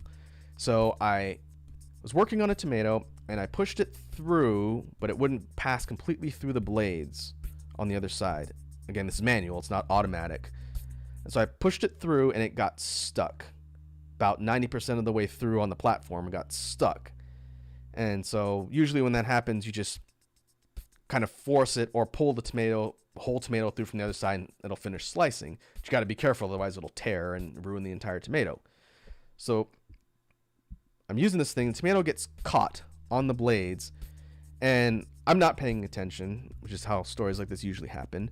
And I'm trying to unstick the tomato from the blades and get it through, and I cut the side of my thumb. If you're looking at your thumbnail, like I'm looking at my left thumb now, I don't remember which thumb it was at this point, on the side of my thumb, maybe about halfway up between the nail and like the start of the nail and the top, just on the corner. And I nicked it straight through with the tomato slicer blade and immediately started bleeding. Now, it wasn't super deep, didn't go like to the nail, but again, it nicked all the way through the side, and basically the side of my thumb right next to the nail. And so I stopped what I was doing. I was like, all right, well, I throw the tomato away now. And we're required to wear gloves in the kitchen. You're always required to wear gloves. I probably went through 100 pairs of gloves a day.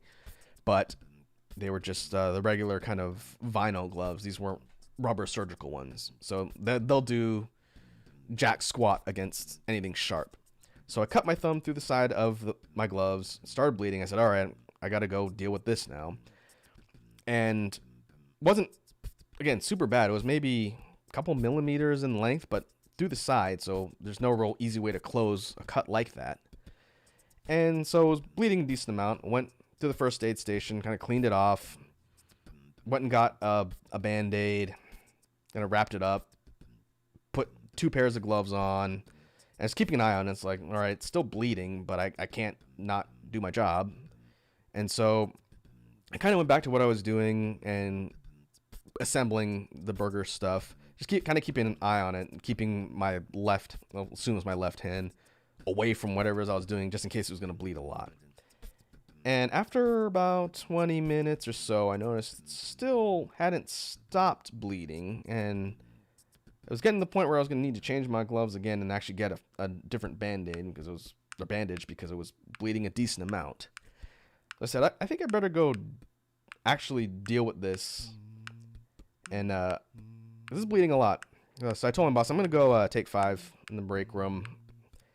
And so I went out to the main floor of the cafeteria and got a drink. It's like a Powerade or something from the fountain machine. Like, I'm just going to get a drink and go sit down and see if I can dress this better so that it stops bleeding and can finish my day. And as I'm going out to go get my drink, I start getting a little dizzy. And again, this thing's been bleeding a decent amount up till now, and I hadn't eaten anything all day.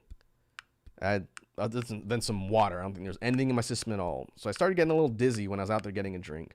So I said, okay, I definitely should probably go to the break room and sit down because, I'm having trouble seeing. It's getting dizzy.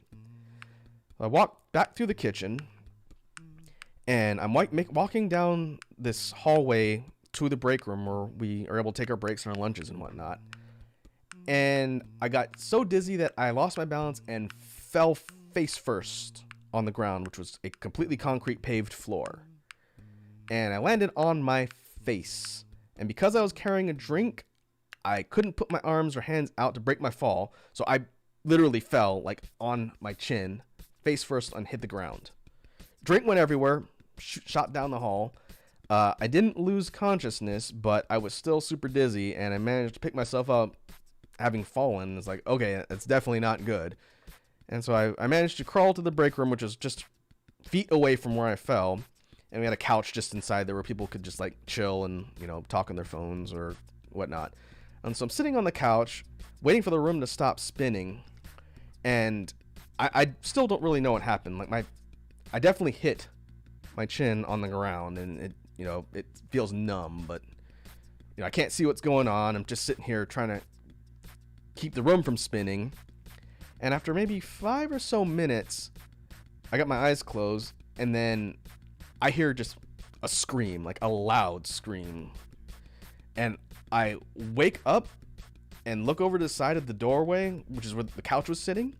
And my coworker Eileen had walked in, and obviously she looked at me and screamed, and she'd run out by the time I looked over to see what was going on. And I, again, didn't know what happened. I thought maybe like she dropped something or whatever, and she went to go clean it up. And then I looked down and realized there is blood running down the front of my chef coat. And that's when I realized things were probably going to become complicated that day. So I'm sitting in the break room, like I still don't know what's going on. And obviously I'm bleeding from my face. And my boss, Tracy, she comes in, she's got Eileen in tow, and Eileen is flipping the heck out. She looks like she's like almost hysterical.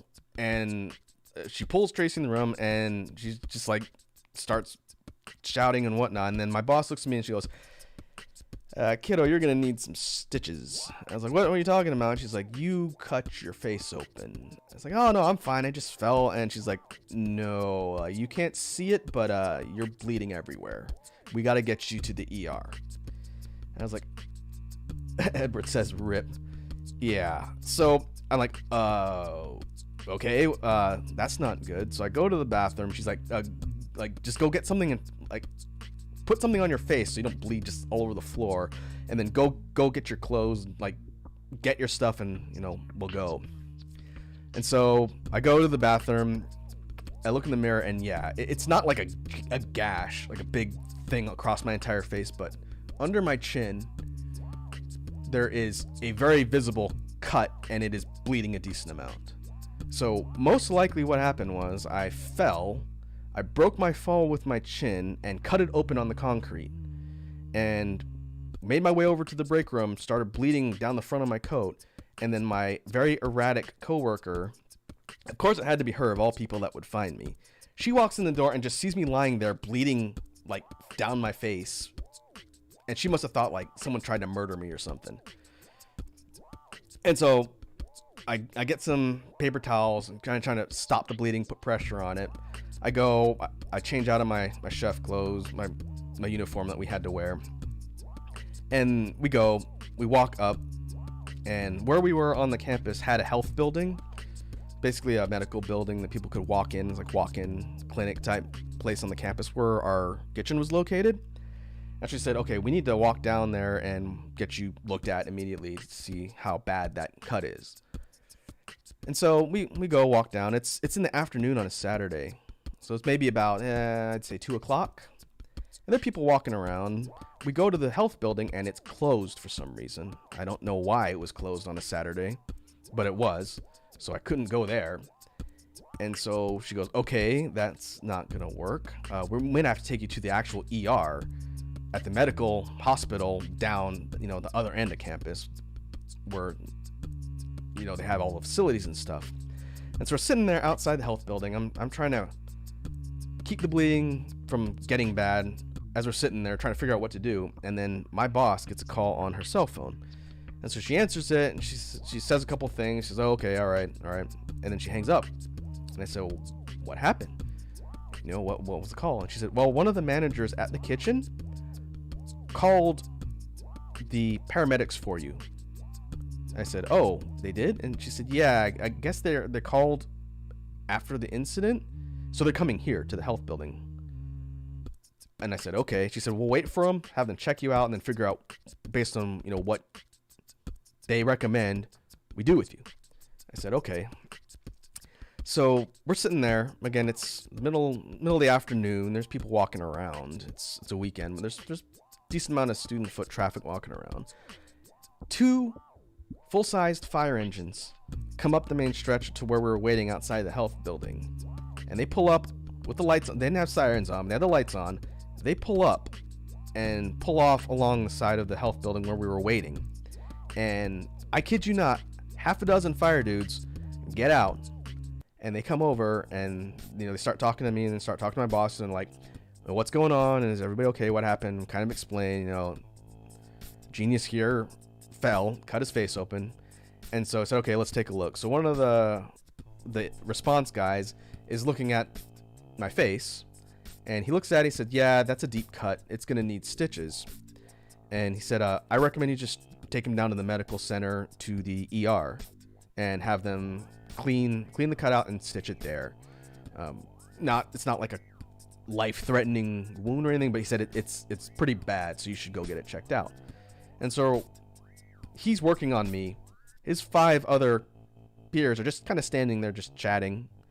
And so I'm sitting there on the side on a bench while he's looking at my face, and he says, okay, I'm going to give you a dressing for it just to keep it kind of safe for now until you get to the ER. So the guy working on me, he gives me like a big thing of gauze, and it's like a surgical tape that they use to secure stuff, and he straps it under my chin. So I have this big thing of gauze and like a foam type thing strapped under my chin, which looks incredibly conspicuous, all while people are walking by on their daily business or whatever. They see the lights, they see the fire engines, and they see 5 fire dudes standing around while one guy is strapping a big piece of gauze to the face of this one random dude sitting on a bench there.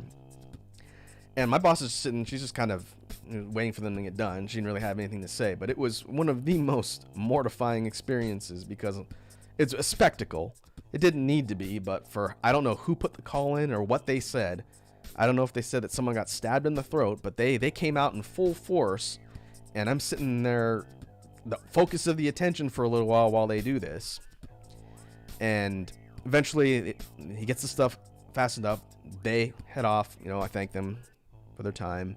And my boss says, all right, let's head back to the kitchen. I will load you up in my car. I'll drive you to the med center. I said, all right. Well, thank you. So we do that. We drive across the campus to the medical center. She drops me off at the ER, and then she's gone. And at that point, I went into the ER. I go get checked in. I tell them, all right, here's what happened. And they give me the forms to fill out for all of my information and whatnot, what happened. And I'm sitting in the ER for about 3 hours. It was not unusually busy, but it was busy enough. So I'm sitting there with a big thing of gauze strapped to my face, filling out paperwork and kind of just sitting there for 3 hours. About 2 or 3 hours ish, a long time, just sitting there in the waiting room. And kind of is what it is. Eventually they take me in there and they say, oh yeah, it's a really deep cut, we just need to clean it, give you stitches, and then you'll be fine. And I think I got about 8 stitches in my face. And after all that was done, I eventually went back home, and that was pretty much the end of it. One of the fallout was I bit through my lip when I fell, so I had all these cuts inside my mouth, and my jaw was kind of messed up because I landed on it. But the wound itself wasn't too serious once they had it stitched, but I couldn't shave for like 2+ weeks after that. And I don't grow good facial hair, and I had no choice for that entire time. And eventually, once I got my stitches out, I to this day have a scar on my chin where no hair grows. So if I try and do something like grow a beard, which I can't, there's a section about 1 inch long under my chin where hair won't grow from the scar. So facial hair will have a permanent crater in it no matter what. So I don't grow facial hair. But the fallout from the kitchen incident was also something I had to deal with. So this happened on like a Saturday. I'm pretty sure it was a Saturday. I showed up to work the following Sunday, the next day. Aside from like a sore jaw and like some cuts in my mouth, after I got stitched up, I was fine. So I showed back up to work the next day, and as soon as I walk in the door, I start getting all of these questions from my coworkers in the kitchen. And one of my coworkers immediately comes out and says, oh, I didn't think you'd be here. I'm surprised to see you. And I said, so yeah, you probably heard about what happened yesterday. It's pretty bad. Didn't mean to make a scene. And my coworker goes, yeah, I don't know what happened, but Eileen told us what happened to you, or she was there, and so she told us what was going on. I said, well, what did she tell you? My coworker goes, oh, she said that you cut your face open on a knife, like you were going to go drop a knife off and you tripped and cut your face or something. I said, no, I fell and cut my face open. I said, no, that's not what happened. I said, oh, well, that's what she said. The person goes off. I said, okay, that's weird. I go clock in, start getting set up for my shift, and one of the other chefs comes up and he goes, hey, are you all right? I heard about what happened yesterday. And I said, oh, what did you hear? He said, oh, I heard you were carrying a bunch of knives and you fell down the stairs and you cut your face open. And I said, no, like, where did you hear that? I said, oh, people are talking about it. Like, the whole kitchen was talking about what happened yesterday. And so I said, no, I explained what happened for the second time, and it goes off. Another coworker comes up to me a little bit later and said, hey, are you all right? I heard you got into a fight with someone and they pulled a knife on you and they cut you in the face. I had to debunk like a half dozen stories. I'm not kidding. And they had stemmed from my one chatty coworker because she didn't know what happened. She just saw the aftermath. So I guess she just guessed what happened. And like a game of telephone, the whole incident evolved to all of a sudden I'm in like, an anime protagonist knife fight for my life with someone in the kitchen. And by the end of it, I had to tell the story probably about 15 times that day with different people that were there. And it was like, that was damage control. It was kind of annoying. But eventually the whole thing kind of blew over. Everyone's like, yeah, it was an accident. It sucks, and there was not a serious injury, but it did cause a bit of a scene in the kitchen and then out in public for everybody. But the final bit of fallout, which was quite interesting to deal with, I guess you could say, was maybe about 3 months or so after this all happened. It was a considerable amount of time. The whole thing had kind of blown over. I was like, oh yeah, I remember that one time Uraku cut his face open on the job. And, you know, it's pretty much just another thing of the past. Well, I'm opening my mail one day, and I get a bill in the mail from the medical center. And I open it up, and it's a bill for several $1,000s. And I look at it, and it's a bill for emergency crews and an ER visit. And at this point in time during Earth School, I do not have a lot of money. And I look at this, and I double take and look at it and say, why did they send me a bill? And so I took that with me, and Edward says, bro, are you okay? I heard you had a dream where Freddy Krueger cut you in the face. I think the knife fight story from that whole thing was my favorite one, because it's the most outlandish. Like, yeah, there was a knife fight, but the cops didn't get called and whatnot. But yeah, it was pretty wild how badly the rumor evolved to the point where I had to debunk like a dozen stories. So I'm looking at this bill. And obviously it's for the stuff that happened that day. And my immediate thought was, don't I have workman's comp if I get injured on the job? Because I was on the job when this happened. And says, that's really weird. So I take the bill with me into the office the next time I'm there, and I'm asking my boss, I said, hey, they billed me for the stuff that happened when I had to go to the ER. And I asked my boss, I said, aren't I covered by a work person's compensation if I get injured on the job? And she goes, yeah, you should be. It's weird that they billed you. I said, I don't know why they're doing that. Go to our payroll offices where all the paychecks and stuff come from and ask them directly why they're sending you a bill. I said, okay, that's kind of weird. So I just set aside time to actually go to our personnel and payroll offices in a different part of the area. It wasn't in our kitchen building. I had to go to essentially a separate part of the campus to go and track down a lead on what was going on. So I go there and I start talking to folks. I'm like, hey, look, I have a question on a bill I received, and it's related to a work incident. I just need to figure out who to talk to. And they say, okay, go here, talk to this person. Eventually, after navigating around personnel offices for a bit, I figure out who I got to talk to. And I go in and I introduce myself, say, hey, I'm Uraku. I was working on the job. I got injured. There was a emergency response crew that came out. I had to go to the ER and all the stuff. Explain what happened. I said, I'm trying to figure out why I got a bill. And so the person in payroll I was talking to takes the bill, and they look at it, and they start plugging stuff into the system. They say, you said you're an employee here of the kitchen up, in this area? I said, yeah. I was on the job, and I got injured there. And they said, well, on your ER intake paperwork, they couldn't read your handwriting, so they didn't realize you were an employee. They thought you were just a random person that had to go to the ER. So that's why they billed you, and not the actual organization for the work person's compensation. If they could read your handwriting, they would have been able to find you in the personnel system, and then this wouldn't have happened. And I said, oh, can we get that fixed now? And they said, oh yeah, we'll get your information, give us your ID so we can verify who you are, get it plugged in, and then we'll get this thing paid and cleared. So not only was there the social aspect of the whole incident that I had to deal with, but I almost got stuck with the financial aspect of the incident, which I would have had to deal with.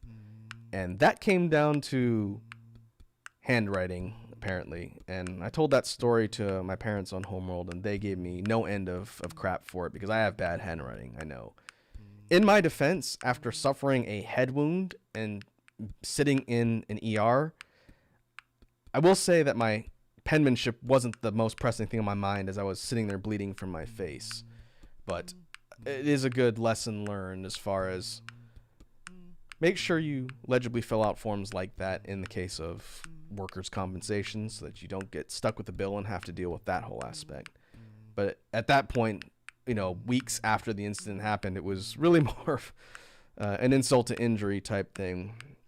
But that was the end of it. Once all that got cleared up, then the bill was gone, and I didn't have to deal with it, and I managed to avoid any more hospital-related incidents for the rest of my time working in the kitchen. But that was easily the most public of stories that happened when I was there. Would not recommend. Moral story beyond good penmanship is eat lunch before you go to work. Don't go to work on an empty stomach, or if you do, don't cut yourself open and bleed a lot. Not recommended.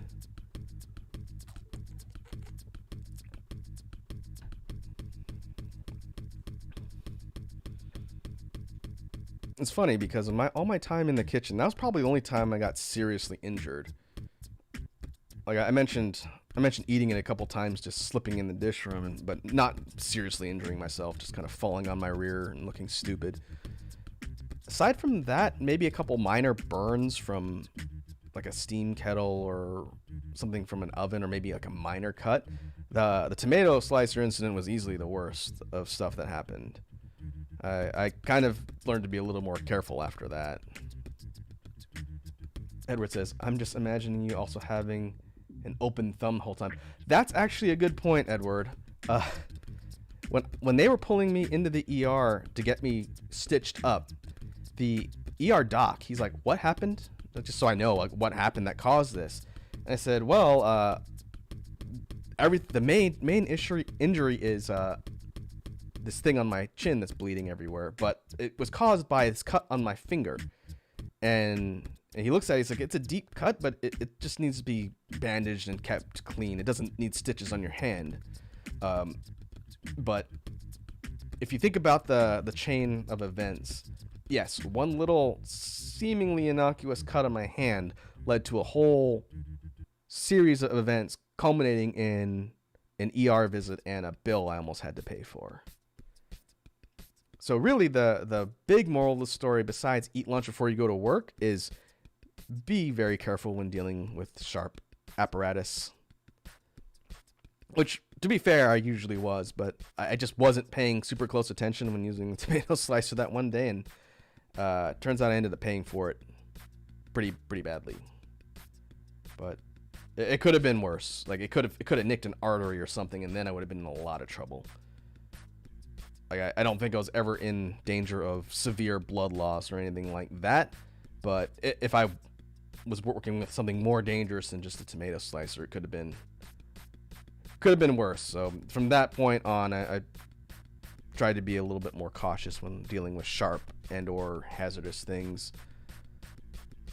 And I think I instilled a little bit of fear and respect in my coworkers too, because explaining to a lot of them what happened, they're like, okay, yeah, that happens, just got to be careful. But they probably thought, well, maybe we should also be careful too, so we don't end up like this moron who had to go to the hospital. But like I said, a lot of learning experiences in the kitchen.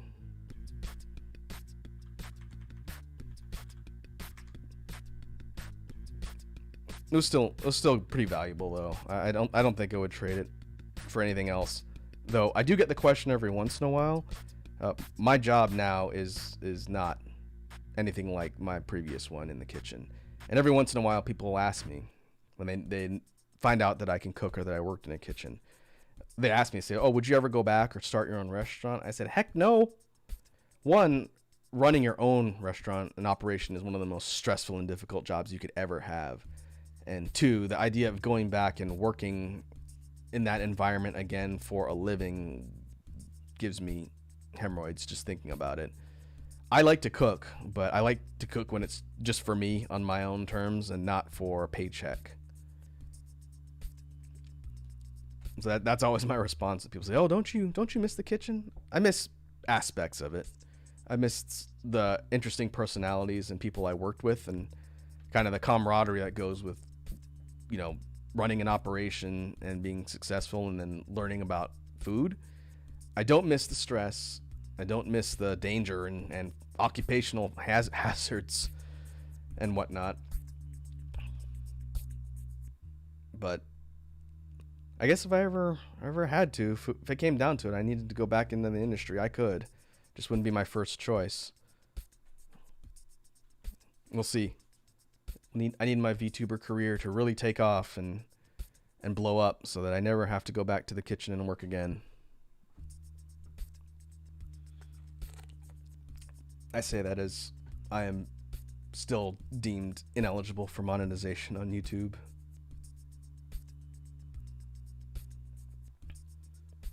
But we'll see. Let me check my list of stuff here. I think that's it for the specific stories that I had on the list for the kitchen arc. The ER story is easily the most kind of crazy, if you can even call it that, story of stuff that happened to me. A lot of the other ones are a bit more personality and involve different folks I worked with. Let's see. I'll probably try and put some of those together for the next time we talk about that. I will say that one thing that was kind of interesting for the environment we worked in this particular kitchen, we had a mix of people, like I mentioned, from all sorts of different backgrounds from all over the world.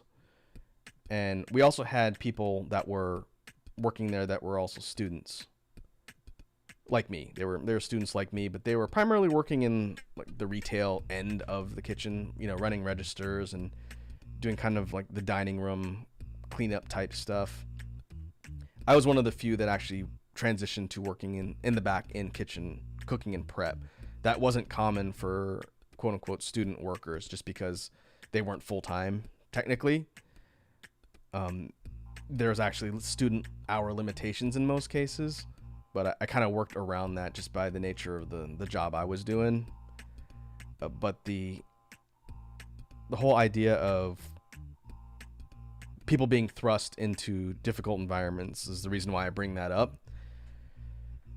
Because for folks that were working on the front of the house that were students and just kind of part-time working to make extra money on the side for whatever reason, I got to watch some pretty spectacular implosions when they got thrust into some of the crazy environments and situations that we're talking about here. You know, things like a meal rush where it's just slammed and everybody's scrambling around trying to get the operation going. You find out real quickly if you're not cut out for that type of environment, I think.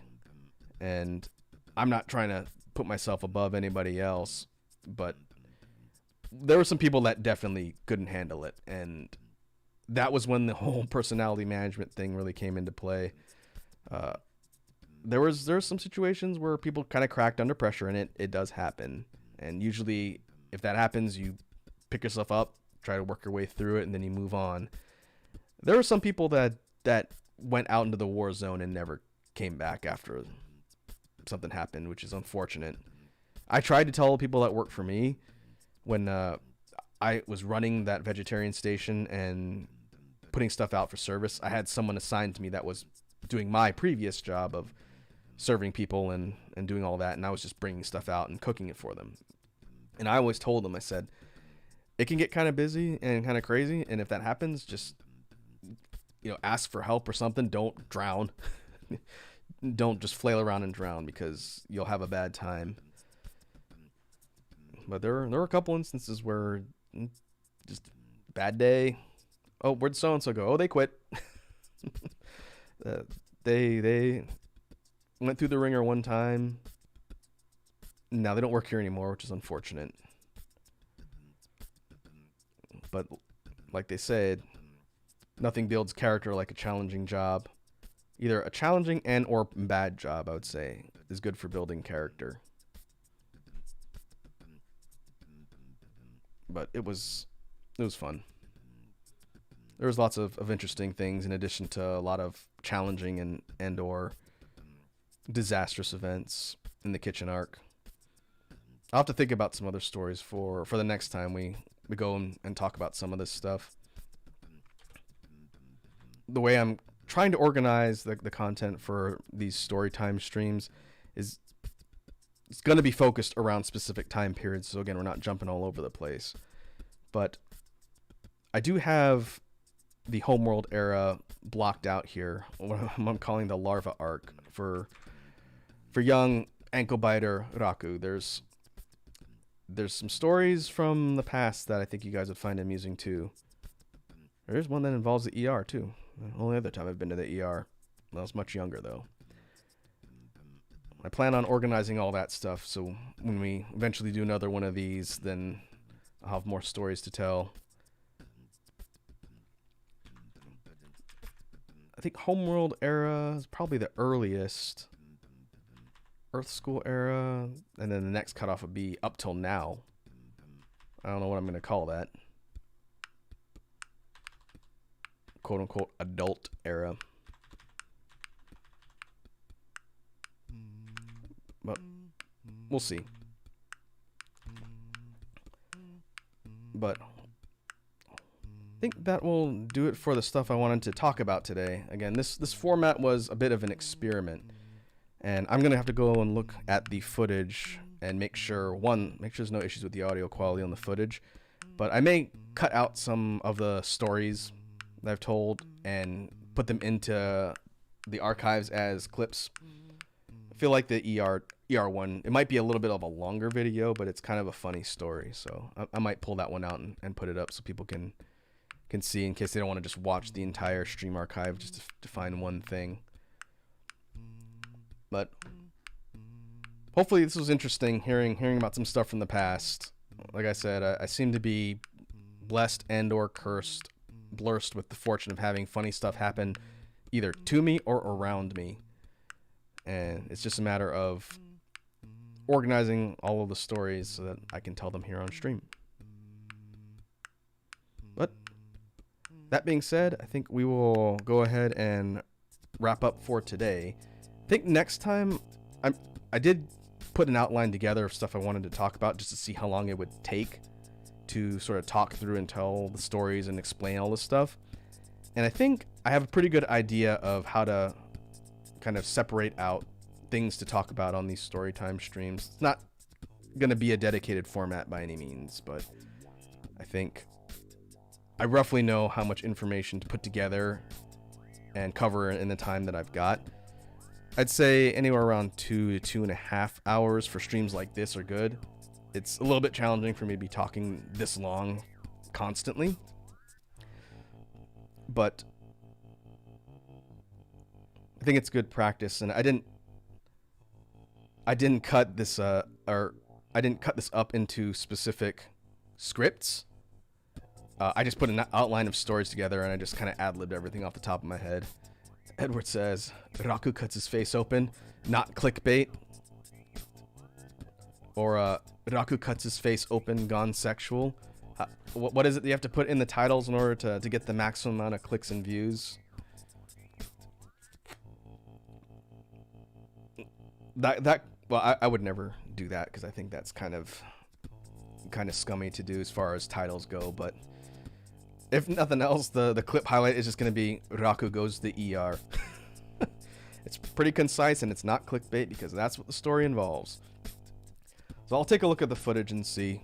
I think I didn't time it, but that's probably like a 10-minute story ish from start to finish, maybe about 10 minutes, 15. I'll see. There'll be other stories in the list that are probably a little bit shorter but are still funny, so I think turning them into highlights would be amusing just for future reference. Yeah, again, thanks to the folks that stopped by. Edward, I know you're not the only one here, but As one of the stream regulars, hopefully you found this glimpse into the historical lore interesting. I've got plenty more stories and things to talk about. So you can expect to see another one of these storytime streams in the near future. I'll need to organize things a little bit better and then separate out what I want to discuss and what I've already talked about. But I think it was pretty interesting. But yep. Once again, thanks for coming and hanging out. I will catch you guys in the next stream. So have yourselves a good evening.